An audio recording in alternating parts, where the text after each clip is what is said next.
नमस्कार सगळ्यांना, कसे आहेत? बरे आहेत का? आय होप सगळे ठीक असतील. तर सर्वप्रथम तर माझ्या पहिल्या ब्लॉगमध्ये तुमचं सगळ्याचं स्वागत करते मी. चॅनलला नवीन म्हणजे नवीनच असाल, कारण माझं चॅनलच नवीन आहे, आत्ताच सुरू केलं आहे मी. तर सबस्क्राईब आपल्या चॅनलला नक्की करा. जसा मला इंस्टाला सपोर्ट केला आहे तसाच मला तुमचा यूट्यूबलाही असू द्या.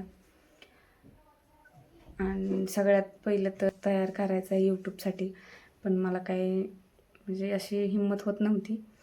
तर मी खूप आज हिंमत केली बनवावं म्हणून.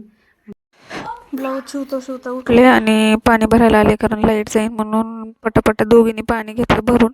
तर पाणी झाले भरून. आता परत येऊन मशीनवर बसले. बॉबिन भरायला घेतली होती. दोरा मला वरती लावता येत नाही, त्याच्यामुळे तोंडातच मी पकडते दोरा. तर बॉबिन घेतली भरून.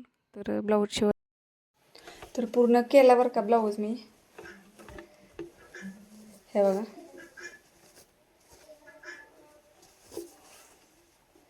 फिटिंग राहिली आहे फक्त, नाही तर टोटल पूर्ण झालं आहे. गोल गळा आहे.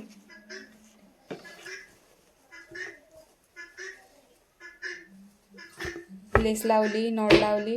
आणि तुमच्या इकडे काही शिलाई आहे याची ह्या ब्लाऊजची, म्हणजे साधा आणि आपला अस्तर असेल तर काय शिलाई आहे कमेंट.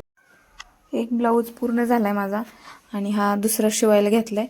तर त्याची भाई चालू आहे. शिलाई मारते भाईला, कारण भाया याच्या फुलं येतं. गिरायकानेच सांगितलं होतं फुल भाया काढ. तर आता वाजलेत 5. हे बघा, मी आणखीन ब्लाऊजच शिवते. ब्लाऊज निम्मा केला आहे, निम्मा ठेवला. आता संध्याकाळी बघू शिवला तर संध्याकाळचं काम आलं, त्याच्यामुळं बंद केली मशीन. तर चला बाय, आजच्या पुरतं एवढंच. आता 5 वाजल्यात म्हणल्यावर भांडे, संध्याकाळचं काय माझ्या वाट्याला येईल ते काम करावं लागेल. जर मिस्टरांना कामाला जायचं असलं तर डबा असेल. तर बाय, आजच्या पुरतं एवढंच. भेटूया उद्याच्या ब्लॉगमध्ये. बाय.